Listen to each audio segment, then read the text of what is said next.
what is one of the greatest moments in Christian scripture, but the moment when Jesus has brought to him the woman who is caught in adultery.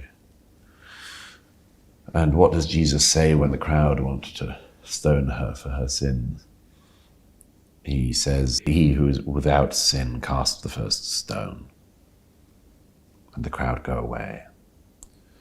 Now, in the Islamic tradition, Douglas Murray's discussion on the impact of Christianity and Islam on Western civilization provides a profound comparison between these two religions and their historical influences.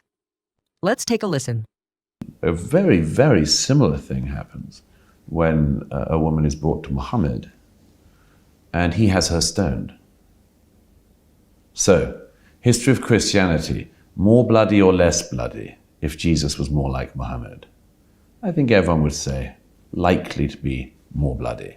There are enlightened traditions within certain Muslim traditions, certain ones. They tend, by the way, to be highly prejudiced against by other Muslims. I'm thinking of things like the Ahmadiyya community, certain branches of Sufi Islam, which have very admirable attitudes towards enlightenment and a sort of syncretic belief of their own. But these are minority sects within Islam and are largely hated by other Muslims. Islam is about subjugation to Allah. And that's why, one of the reasons why the Muslim world is as it is. The Christian world is as it is because of the legacy of Christianity. I mean, it's from Christianity that we get the idea of rights. Why do I say that? Because even the framers of the European Constitution pretty much knew this. Certainly the framers of the UN Declaration on Human Rights knew this. Certainly the founding fathers of the United States knew this. That the reason why all men are regarded as equal is because all of mankind is created equal by God. And that people may be different in their lives, and we're all different in our lives, and you may be a car mechanic or a king, but that we're all the same. We're all the same in the eyes of God, in the eyes of the Creator. Nobody to that extent has the ability to be, is by nature better or worse than anyone else. It's the adventure of their lives to try to be better. But all of these ideas, like the dignity of the individual, these come from the Judeo-Christian tradition. And without them, we would be, like China, or like the Islamic world, or like anywhere else. If we had a different tradition in our past, we would be in a different place now. But this was our tradition. This is our tradition. And anyone who thinks that what I've just described is as water is to fish is making a vast category error. If I may make this observation, one of the things that has really struck me over the last decade, as there's been a lot of soul searching in the West amongst leading thinkers, is that even people of no belief, I am plainly Christian in terms of my personal convictions. And one of the reasons, by the way, is that I think justice really matters. I don't think you can have love without justice. It's impossible.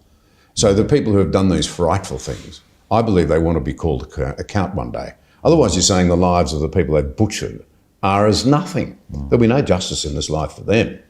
That's important for me personally, but that wasn't my real point. My real point was that there are a lot of people who don't personally believe, have personally come to the view there's no God or they don't believe in the Christian God, but are able to see intellectually the unbelievable importance of Christianity to what Churchill, I think, as a non-believer, would have called the benefits of civilizational Christianity.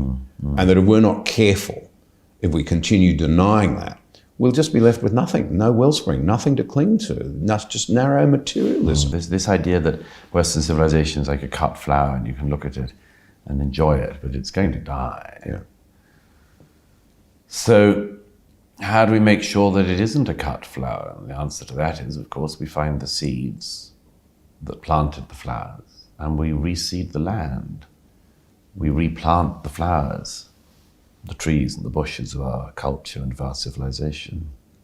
And that's what we should do. That will be part of the task ahead. And that doesn't mean the dogmatic re-Christianization, although some people might like to go that route, but it does mean a recognition of the wellsprings. And, without that, nothing good can come. Without that, we will simply be a flower that withers and dies. Murray begins by highlighting a significant moment in Christian scripture where Jesus, when presented with a woman caught in adultery, says, "He who is without sin casts the first stone," which leads the crowd to disperse without harming the woman. This incident underscores a foundational Christian value of mercy and forgiveness.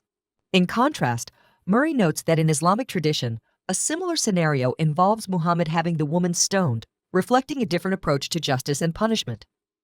This divergence is crucial in understanding the differing trajectories of these religions and their cultural impacts. Murray posits that if Jesus were more like Muhammad, Christian history might have been more violent. He acknowledges, however, that there are enlightened traditions within certain Muslim sects, such as the Ahmadiyya community and certain branches of Sufi Islam, which promote admirable attitudes towards enlightenment, but are often persecuted by other Muslims. This acknowledgement of diversity within Islam is essential to a balanced discussion. Murray's point is further supported by historical data. For example, the relatively peaceful spread of Christianity in the early centuries contrasted with the early conquests and territorial expansions of Islamic caliphates. Douglas Murray emphasizes that many foundational concepts of human rights and equality stem from Christian beliefs. The framers of the European Constitution, the UN Declaration of Human Rights, and the founding fathers of the United States were all influenced by the Christian idea that all men are created equal by God. This notion fosters a belief in individual dignity and justice, which contrasts with societies that do not share the Judeo-Christian heritage. Historical documents like the Magna Carta and the U.S. Constitution reflect these Christian values, advocating for the inherent worth and rights of individuals, which became cornerstones of Western legal and moral frameworks. Murray argues that Western civilization's success is deeply rooted in Christian values, even among those who do not personally believe in Christianity. The recognition of these values is seen in secular thinkers like Winston Churchill, who, despite being a non-believer, acknowledged the benefits of civilizational Christianity. The concept of justice and accountability in Christianity, where those who commit evil will be held accountable, provides a moral underpinning that has shaped Western notions of law and order.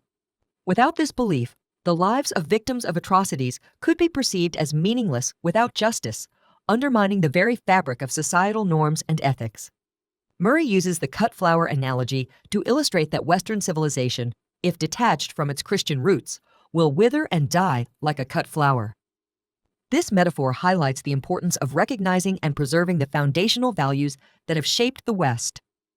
Historical evidence supports this view. For instance, the decline of the Roman Empire was marked by a loss of traditional values and civic virtue, leading to its eventual downfall. Similarly, the Enlightenment and subsequent scientific and industrial revolutions in the West were deeply influenced by a Christian ethical framework that encouraged inquiry, progress, and the betterment of humanity. To preserve Western civilization, Murray suggests reseeding the cultural landscape with the values and principles that originally cultivated it. This does not necessarily mean a dogmatic re-Christianization, but a recognition of the essential wellsprings of Western culture. For instance, the Renaissance, which marked a period of tremendous cultural and intellectual growth, was significantly influenced by the rediscovery of classical Christian texts and the integration of these values into art, science, and philosophy. By reinvigorating Western civilization with its foundational values, Murray warns that without this effort, Western civilization risks losing its identity and vitality.